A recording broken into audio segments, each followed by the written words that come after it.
जय हिंद दोस्तों, आप सभी को। आज हम देखेंगे भूकंप का विश्व वितरण, जिसमें विश्व स्तर पर भूकंप के अलग अलग क्षेत्र हैं। उन सारे क्षेत्रों का हम वर्णन करेंगे, चर्चा करेंगे। आगे बढ़ने से पहले कहना चाहूँगा, आप स्टूडेंट हैं, विद्यार्थी हैं, तो हमारे खलखो क्लासेस एजुकेशनल ऐप को डाउनलोड करना ना भूलें। वीडियो के डिस्क्रिप्शन बॉक्स में इस ऐप का लिंक आपको दे दिया गया है।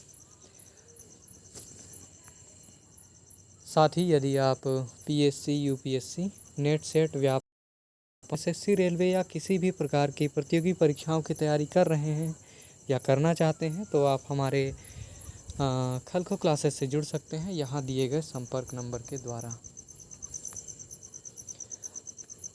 अंत में कहना चाहूँगा, वीडियो पसंद आए तो शेयर करें और साथ ही एक सब्सक्राइब आपकी ओर से हमारे लिए, एक बेल आइकॉन अनिवार्य तौर पर करें। भूकंप का विश्व वितरण हम देखें तो कुछ चुनिंदा क्षेत्र हैं जहां पर भूकंप पेटियां पाई जाती हैं। परिप्रशांत महासागरीय तटीय पेटी, दूसरा है मध्य महाद्वीपीय पेटी, नंबर 3 पर रखेंगे मध्य अटलांटिक पेटी, और नंबर 4 पे हम रखेंगे अन्य क्षेत्रों को। यहाँ हम चित्र के तौर पर देख लेते हैं भूकंप के विश्व वितरण को, किस तरीके से भूकंप के वितरण को दर्शाया गया है। इसमें आप देखेंगे कुछ क्षेत्र हैं जो काफ़ी घने काले गहरे रंग में हैं, जिसको आप प्रधान क्षेत्र कहते हैं, और कुछ क्षेत्र हैं जो कि साधारण रूप में दर्शाए गए हैं। यहाँ गौर कीजिएगा, यह प्रधान क्षेत्र है, यह साधारण क्षेत्र है। तो आप देखेंगे कि मध्य एशिया और यूरोप का मध्यवर्ती भाग, उसके अलावा एशिया का पूर्वी हिस्सा, और साथ ही हम देखते हैं जलीय क्षेत्र, उत्तरी अमेरिका, दक्षिणी अमेरिका। प्रायः आप देखेंगे तो ऑस्ट्रेलिया महाद्वीप को छोड़कर संभवतः ज़्यादातर महाद्वीप ऐसे हैं जहां पर भूकंप संबंधी गतिविधियां, घटनाएं लगातार होती ही रहती हैं। साथ ही कुछ ऐसे भी क्षेत्र हैं जो कि साधारण भूकंप वाले क्षेत्र माने जाते हैं, जैसे कि आपको डॉट डॉट रूप में दिखाई दे रहा है। महाद्वीपों का अधिकांश हिस्सा इन डॉट से घिरा हुआ है, और इस आधार पर हम मानते हैं कि काफ़ी छिटपुट मात्रा में भी भूकंप के क्षेत्र विश्व में विद्यमान हैं। इसके पश्चात हम आगे बढ़ते हैं। यहाँ हम देखेंगे भूकंप का विश्व वितरण, वर्ल्ड डिस्ट्रीब्यूशन ऑफ अर्थक्वेक। भूकंप विश्वव्यापी प्राकृतिक घटना है। भूकंप वितरण मानचित्र को देखने से निम्नलिखित तथ्य स्पष्ट हो जाते हैं। ये कौन कौन से तथ्य हैं, एक नज़र देखें। भूकंप क्षेत्रों का संबंध धरातल के कमजोर तथा अव्यवस्थित भागों से होता है। गौर कीजिएगा, कभी भी कठोर शैलों वाले क्षेत्र में, खासकर प्राचीन भूखंड पर, भूकंप संबंधी घटनाएं कम देखने को मिलती हैं, और माना जाता है कि यह अधिकांशतः ऐसे भूभागों पर आते हैं जो भूगर्भिक रूप से व्यवस्थित अवस्था में और संतुलन की अवस्था में नहीं होते हैं। इसके अलावा नवीन मोड़दार पर्वतों के निर्माण क्रिया के कारण भूपटल में असंतुलन की स्थिति बनी रहती है। नवीन वलित पर्वत जो कि लगातार अभी निर्माण की अवस्था में है, जैसे जैसे यह ऊपर की ओर उठते हैं, कहा जाता है धरातल पर और धरातल के अंदर एक असंतुलन की प्रक्रिया संपन्न होती है। इस आधार पर भी भूकंप का जन्म होता है। साथ ही स्थल एवं जल का मिलन स्थल, भूकंपीय क्षेत्रों को इन्हीं आधारों पर हम वर्गीकृत करते हैं कि किस तरीके से कमजोर क्षेत्र, साथ ही पर्वतीय क्षेत्र, और अभी हम देखेंगे जल और स्थल का मिलन क्षेत्र, अर्थात महासागर और महाद्वीप का मिलन स्थल। कहा जाता है स्थल एवं जल के मिलन स्थान में प्रायः भूकंप आते रहते हैं। वजह ये है कि इन मिलन स्थल पर सागर का जल रिसकर भूगर्भ में पहुंचता है, और मैंने बताया था गहराई पर बढ़ने के कारण तापमान में बढ़ोतरी होती है। स्वाभाविक तौर पर जल जो कि रिसकर भूगर्भ के अंदर गया होता है, वह जलवाष्प में तब्दील हो जाता है और इस कारण भूकंप जैसी घटनाओं का जन्म होता है। आगे बढ़ते हैं।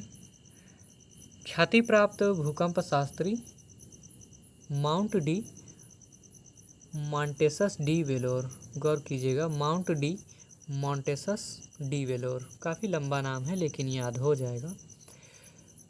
इन्होंने भूकंप के वितरण क्षेत्र के विषय में कहा था कि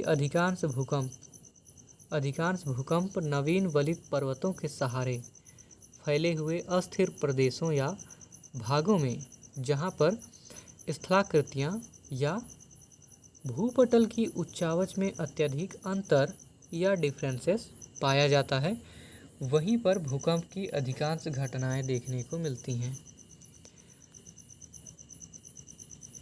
यहाँ पहला भूकंप का सबसे प्रमुख क्षेत्र अगर हम देखें तो उसमें सर्क्यूम पैसिफिक बेल्ट का नाम आता है, जिसे हिंदी में कहते हैं परिप्रशांत महासागरीय तटीय पेटी। इस पर एक नज़र डालते हैं।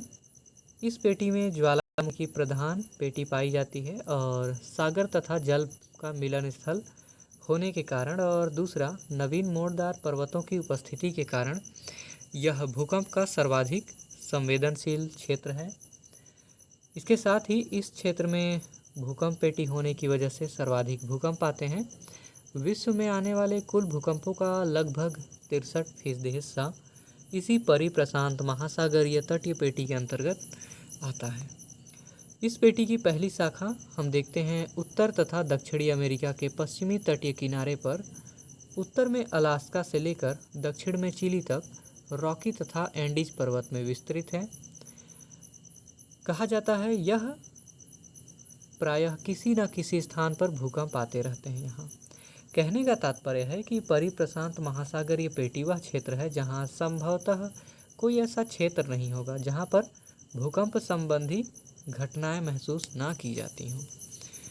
तो यह एक प्रमुख विशेषता है इस क्षेत्र की। हम आगे बढ़ते हुए देखते हैं अन्य तथ्यों को।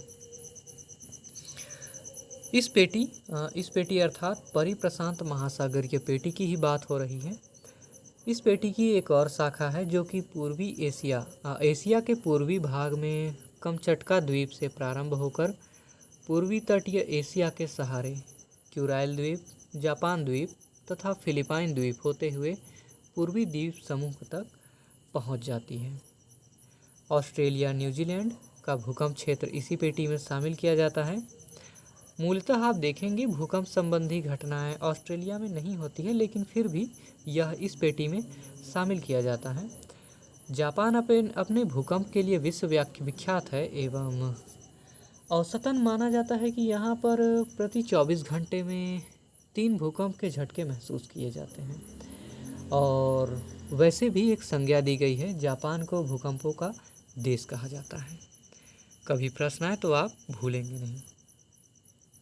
हम थोड़ा सा आगे बढ़ गए। अब दूसरा हम देखेंगे मध्य महाद्वीपीय पेटी। मध्य महाद्वीपीय पेटी की बात करें तो अंग्रेजी में मिड कॉन्टिनेंटल बेल्ट कहेंगे। यह पेटी यूरोप महाद्वीप के मध्य आल्प्स पर्वत क्षेत्र से लेकर, गौर कीजिएगा, यूरोप महाद्वीप में बड़ा ही चर्चित पर्वतमाला है आल्प्स पर्वत क्षेत्र से लेकर एशिया में हिमालय पर्वत, यूरोप का आल्प्स और एशिया का हिमालय, उसके साथ म्यांमार की पहाड़ी, इन तीनों तक विस्तार पाया जाता है। कहा जाता है इस पेटी में विश्व के 21% भूकंप आते हैं। इस क्षेत्र में प्रायः संतुलन तथा भ्रंशमूलक भूकंपों की आवृत्ति होती है, अर्थात प्लेट विवर्तनिकी संबंधी ज़्यादा क्रियाएं यहाँ देखने को नहीं मिलेंगी। प्रायः वलित पर्वतों का क्षेत्र होने की वजह से यहाँ पर असंतुलन की अवस्था भूगर्भ में होती रहती है और यही दरअसल भ्रंश को जन्म देता है कई बार और भूकंप जैसी घटनाएं घटित हो जाती हैं। कहा जाता है यहाँ के प्रमुख भूकंप क्षेत्र इटली, बाल्कन प्रायद्वीप और एशिया माइनर तथा चाइना है। तो इन क्षेत्रों को आप भूलेंगे नहीं। भूकंप की तीसरी महत्वपूर्ण पेटी है मध्य अटलांटिक पेटी, जिसको हम मिड अटलांटिक बेल्ट कहते हैं। यह भूकंप क्षेत्र अटलांटिक महासागर के उत्तर में स्पितवार्जेन आइसलैंड से प्रारंभ होकर दक्षिण में बोवेड द्वीप तक फैला हुआ है। यहाँ मैं जो नाम ले रहा हूँ आपको थोड़े से अजीब लगेंगे, किंतु इन क्षेत्रों को आपको याद रखना है। गौर कीजिएगा, अटलांटिक महासागर के उत्तर में स्पितबार्जेन तथा आइसलैंड, आइसलैंड तो बहुत ही चर्चित है, आपको ज्ञात होगा, से प्रारंभ होकर दक्षिण में बोवेड द्वीप तक जाता है। कहा जाता है इस पेटी में मध्य अटलांटिक कटक के सहारे ही ज़्यादातर या लगभग सभी भूकंप आते हैं। अब यह मध्य अटलांटिक कटक क्या होता है, तो आप जब प्रशांत महासागर का क्षेत्र देखेंगे तो बिल्कुल वहाँ पर उभरा हुआ एक पर्वत श्रृंखला है जो कि धरातल के ऊपर बहुत ही कम दिखाई देता है, लेकिन यदि आप उस जल में प्रवेश करेंगे तो आप पाएंगे कि वहाँ पर एक पूरी की पूरी पर्वत श्रृंखला पाई जाती है, जिसे हम मध्य अटलांटिक कटक या मिड अटलांटिक रीज का नाम देते हैं। इसी के सहारे ज़्यादातर भूकंप आते हैं जो कि मध्य अटलांटिक पेटी में शामिल हैं। भूकंप का अगला विश्व वितरण क्षेत्र है बिखरा हुआ, जिसको हम अन्य क्षेत्रों में शामिल करेंगे। थोड़ा सा इस पर नज़र डालते हैं। कहा जाता है इस भूकंप क्षेत्र के अंतर्गत वे सभी क्षेत्र सम्मिलित हैं जो उपयुक्त तीनों भूकंप पेटियों में नहीं आते हैं। इसमें एक शाखा मध्य महाद्वीपीय पेटी से नील घाटी होते हुए पूर्वी अफ्रीका के प्रसिद्ध और चर्चित दरार घाटी होते हुए दक्षिण अफ्रीका अर्थात अफ्रीका महाद्वीप के सबसे दक्षिणी भाग तक जाती है। इसकी दूसरी शाखा हम देखते हैं अदन की खाड़ी से आरंभ होकर अरब सागर तक फैली हुई है। भारत के बारे में थोड़ा सा हम चर्चा कर लेते हैं। अब भूकंपों की बात ही हुई है तो भारत पर चर्चा करना भी लाजमी है। भारत के भूकंप क्षेत्रों को मुख्य तौर पर हम 3 वर्गों में विभाजित करते हैं: हिमालय प्रदेश, मैदानी प्रदेश और प्रायद्वीपीय प्रदेश। इन पर थोड़ा सा विस्तार से देखते हैं एक नज़र। हिमालय प्रदेश की हम बात करें तो कहा जाता है कि हिमालय के पर्वतीय प्रदेश तथा उनके समीपवर्ती क्षेत्र इसके अंतर्गत शामिल किए जाते हैं, अर्थात हिमालय के आसपास का दायरा इस क्षेत्र में शामिल है। इस पेटी का विस्तार कश्मीर से लेकर असम तक है, अर्थात आप पाएंगे कि जहाँ जहाँ हिमालय का विस्तार है उन राज्यों में ये भूकंप पेटी पाए जाते हैं। खास तौर पर असम तो अपने भूकंपों हेतु इतिहास में भी चर्चित रहा है। भारत में संभवतः भूकंप से सर्वाधिक जनधन की हानि अगर हुई है कहीं तो वह असम में ही हुई है। साथ ही कहा जाता है कि पर्वत निर्माण की क्रिया जारी रहने के कारण यह प्रदेश अस्थिर तथा असंतुलित है। परिणाम स्वरूप भूकंप संबंधी घटनाएं यहाँ पर घटित होती रहती हैं। तो गौर कीजिएगा, यहाँ पर भूपटल में या भूगर्भ के अंदर शैलों में असंतुलन की अवस्था प्रायः बनी रहती है। यह असंतुलन पर्वत निर्माणकारी घटनाओं की वजह से होती है और यही मुख्य वजह है यहाँ पर भूकंप आने का।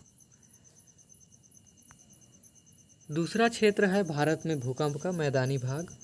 यह भाग हिमालय तथा प्रायद्वीपीय भारत के बिल्कुल मध्य में या सेंटर में पाया जाता है। आप देखेंगे उत्तर के विशाल मैदान का जो क्षेत्र है वहीं पर यह भूकंपीय क्षेत्र है।